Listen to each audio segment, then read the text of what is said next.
Je vous explique les règles d'Elawa, un jeu pour 2 à 4 joueurs, de Johan Goupy et Corentin Lebras, illustré par Elsa Roman et édité par Bombix. Dans Elawa, remontez le temps et constituez votre tribu préhistorique en rassemblant des cartes d'hommes et de femmes, d'outils, de huttes et de réserves.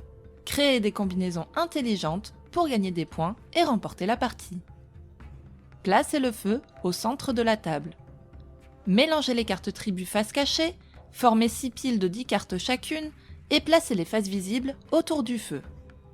Mélangez les ressources face cachée, formez 6 piles de 5 ressources chacune et placez-en une face visible devant chaque pile de cartes.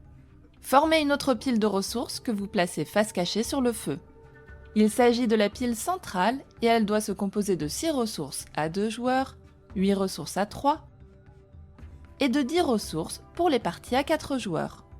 Le reste des ressources forme la pioche de ressources face cachée. Chacun d'entre vous prend une carte chef, puis décidez ensemble quelle face vous souhaitez utiliser. Pour votre première partie, il est conseillé d'utiliser la face normale, sans pouvoir.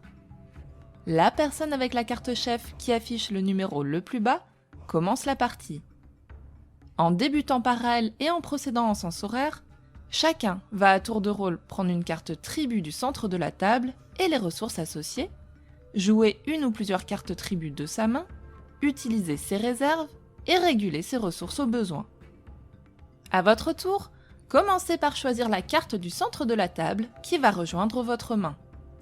Ensuite, récupérez le nombre de ressources indiquées sur la carte choisie.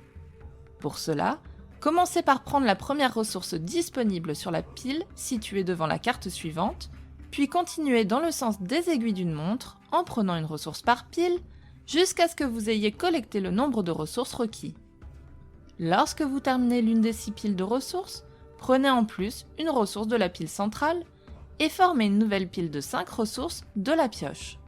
Si la pioche est vide, mélangez les ressources défaussées pour en former une nouvelle. Si une pile de cartes tribu est vide, vous ne pouvez plus y prendre de cartes, mais la pile de ressources qui se trouve devant reste en place et est remplacée lorsqu'elle est terminée.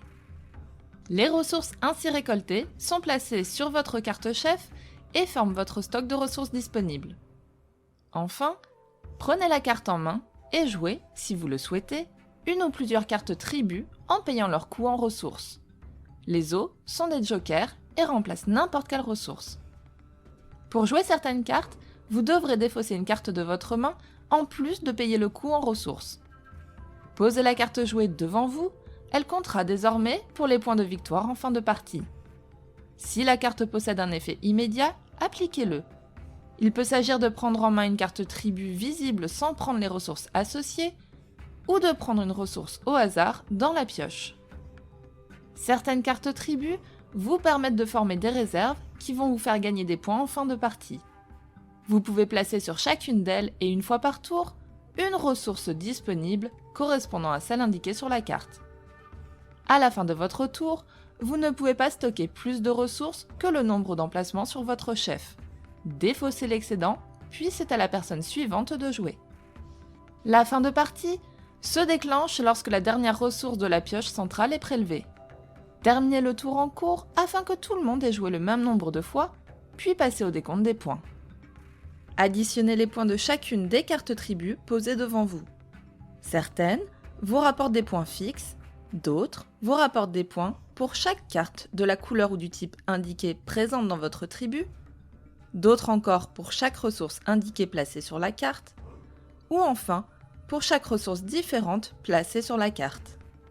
Celui ou celle qui a le plus de points de victoire remporte la partie.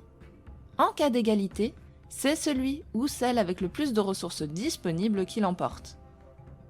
Sur leur face avancée, les chefs possèdent chacun un pouvoir.